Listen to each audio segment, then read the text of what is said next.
চলুন 2024 সালের অক্টোবরের 2 তারিখে বুধবার স্বরাষ্ট্র মন্ত্রণালয়ের নির্দেশনা মতে কি সিদ্ধান্ত নেওয়া হয়েছে, স্বরাষ্ট্র উপদেষ্টা ঠিক কি সিদ্ধান্ত নিয়েছেন হিন্দুদের পূজা সুষ্ঠুভাবে নিরাপদভাবে পালন করার জন্য।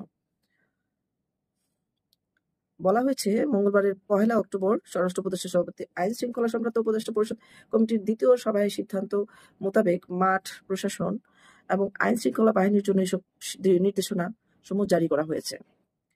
শারদীয় দুর্গাপূজা 2024 উদযাপন উপলক্ষে আইন শৃঙ্খলা পরিস্থিতি নিয়ন্ত্রণে পুলিশ, র্যাব এবং আনসার ও বিডিপি কর্তৃক দৃশ্যমান টহল জোরদার এবং গোয়েন্দা নজরদারি বৃদ্ধি করতে হবে। আইন শৃঙ্খলার মাঠে নিয়োজিত সশস্ত্র বাহিনীর সদস্যগণ প্রয়োজনীয় সহায়তা প্রদান করবে। দ্বিতীয়ত, যে কোনো অনাকাঙ্ক্ষিত ঘটনা প্রতিরোধে পূর্ব প্রস্তুতি গ্রহণ করতে হবে। অপ্রত্যাশিতভাবে কোনো ঘটনার সূত্রপাত ঘটার সাথে সাথে সংশ্লিষ্ট সবাইকে নিয়ে কার্যকর পদক্ষেপ গ্রহণ করতে হবে। দারুণ।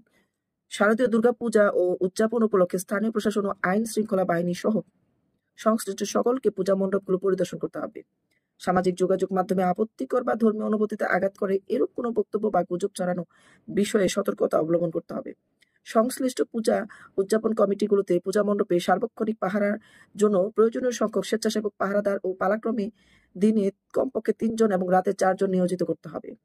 প্রতিটি পূজা মণ্ডপে সার্বক্ষণিক সিসি ক্যামেরা স্থাপনের ব্যবস্থা গ্রহণ করতে হবে। শারদীয় দুর্গাপূজা উদযাপন উপলক্ষে পর্যাপ্ত পুলিশ বাহিনীর সদস্য, বিজিপি, আনসার ও ভিডিপি, র্যাব এবং অন্যান্য বাহিনীর সদস্য মোতায়েন করতে হবে নিশ্চিতভাবে। শারদীয় দুর্গাপূজা উপলক্ষে হিন্দু ধর্মাবলম্বীর পাশাপাশি পূজা মণ্ডপের নিরাপত্তা বিধানে সমাজে বিভিন্ন পর্যায়ে গণ্যমান্য ব্যক্তিগণ, ছাত্র জনতাকে অন্তর্ভুক্ত করে মনিটরিং কমিটি গঠন করতে হবে। জেলা পর্যায়ে জেলা প্রশাসক এবং উপজেলা পর্যায়ে উপজেলা নির্বাহী অফিসাররা এরূপ একটি কমিটি গঠন করবেন।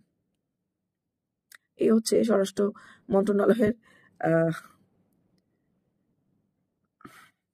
নির্দেশনা। তো স্বরাষ্ট্র উপদেষ্টা আসলে এছাড়াও আরেকটি শর্ত রেখেছেন, পূজার সময়, নামাজের সময়, আজানের সময় মাইক 5 মিনিট আগে বন্ধ করতে হবে, নামাজ শেষে 5 মিনিট পরে চালু করতে হবে। তো এটা লিখিত নিয়েছেন, দেখি আমি ওনার বক্তব্যটা শুনি। খুব গুরুত্বপূর্ণ আমরা সিদ্ধান্ত নিয়েছি যাতে ধর্মীয় ভাবগাম্ভীর্যের সাথে সনাতন ধর্মের ভাই বোনেরা তাদের এই পূজা উদযাপন করতে পারেন। আকাশে হেলিকপ্টার থাকবে এবং দশমীর দিন পুকুরি থাকবে। আমরা এবার সিদ্ধান্ত নিয়েছি এবং মাদ্রাসার ছাত্ররা আমাকে বলেছেন যে পূজার কমিটি যদি চান তারা স্বেচ্ছাসেবক হিসেবে তারা কাজ করতে সম্মত আছেন। আমাদের স্বরাষ্ট্র উপদেষ্টা মহোদয় বলেছেন আগে আমরা ধর্ম মন্ত্রণালয়কে সামারি দিতাম প্রধান উপদেষ্টার কাছে বা প্রধানমন্ত্রীর কাছে, ওখানে 2 কোটি প্রধানমন্ত্রী দেখেছি 3 কোটিও আছে। এবারে 4 কোটি টাকা বরাদ্দ দিয়েছেন আমাদের চিফ অ্যাডভাইজার মহোদয়। আমরা একটু তালিকা করে অসচ্ছল মন্দিরগুলোকে আমরা এই 4 কোটি টাকা জেলা প্রশাসনের মাধ্যমে এগুলো আমরা বিতরণ করবো।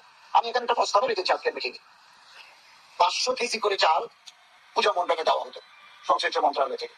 এবার আমি একটা প্রস্তাব উত্থাপন করেছি আজকের এই মিটিং এর মাধ্যমে আমরা সংশ্লিষ্ট মন্ত্রণালয়ে মেসেজ পাঠাবো আরো 200 কেজি করে যাতে চাল বানানো হয়, অন্তত পক্ষে না পারলে 100 কেজি যাতে বানানো হয়, এরকম একটা প্রস্তাব আমার মন্ত্রণালয় থেকে আমি দেবো। আর স্যার যদি সম্মত হন তাহলে আজকের মিটিংয়ে ডক্টর রেজুলেশন মোতাবেক দেওয়া যেতে পারে। এতে করে একটা উৎসবমুখর পরিবেশ উইথ রিলিজিয়াস পারপার এন্ড চিল সনাতন ধর্মের ভাই বোনেরা তাদের এই শারীরিক উৎসব পালন করতে পারবে। আপনারা জানেন আমি 2 দিন আগে রাজশাহী সফর করে এসেছি। শ্রী শ্রী গৌরাঙ্গদেব ঠাকুরের মন্দিরে আমি গেছি, ওখানে একটা অনুদান দিয়েছে। ওখানে 8 লক্ষ মানুষ পুণ্যার্থী দেশের বাইরে থেকেও আছে, দেশের ভিতরেও আছে থাকেন। ওনাদের ওই একটু প্রবলেম হয় মেয়েদের ওয়াশরুম নিয়ে, এটার জন্য অস্থায়ী সেট করার জন্য মন্ত্রণালয় থেকে আমি একটা অনুদান দিয়েছি, সামনে আরো দেবো। এবং দুর্গা মন্দিরেও গেছি, এসকনের ওখানেও গেছি, ব্রহ্মচারী মহোদয় সাথে ছিলেন। তো আমরা আপনাদের মাধ্যমে দেশবাসীর আশ্বস্ত করতে চাই, কোন দুষ্কৃতকারী, কোন ক্রিমিনাল এখানে যদি পূজা কার্যক্রমে উৎসবে কোন ধরনের বাধা সৃষ্টি করে তাহলে আমরা আমাদের এই গভর্নমেন্ট অন্তর্বর্তীকালীন সরকার তাদেরকে প্রথম হস্তে দমন করবে। এবং আমি আরো প্রস্তাব রেখেছি যে যদি বিচার হয় নাই, একটা তদন্ত করে কোন মামলার স্পেসিফিক মামলা আছে আমাদের জানালে আমরা একটা মন্তব্য করব। আমরা চাচ্ছি যে বৈষম্যহীন একটা সমাজ প্রতিষ্ঠিত হবে, প্রত্যেকে তার নাগরিক অধিকার, ধর্মীয় অধিকার তাদের পালন করুক, এটা আমরা চাই। এবং আমরা ধর্ম মন্ত্রণালয়ের উদ্যোগে একটা পূজার মিটিং করবো। আমি ইমামদেরকে, মসজিদের ইমাম, মাদ্রাসার প্রধানদেরকে আমরা নির্দেশনা দেবো যে তারা যেন আপনাদের সাথে অপারেট করে এবং সুন্দর পরিবেশ যাতে আমরা ধর্মকর্মে আমরা অনুশীলন করতে পারি।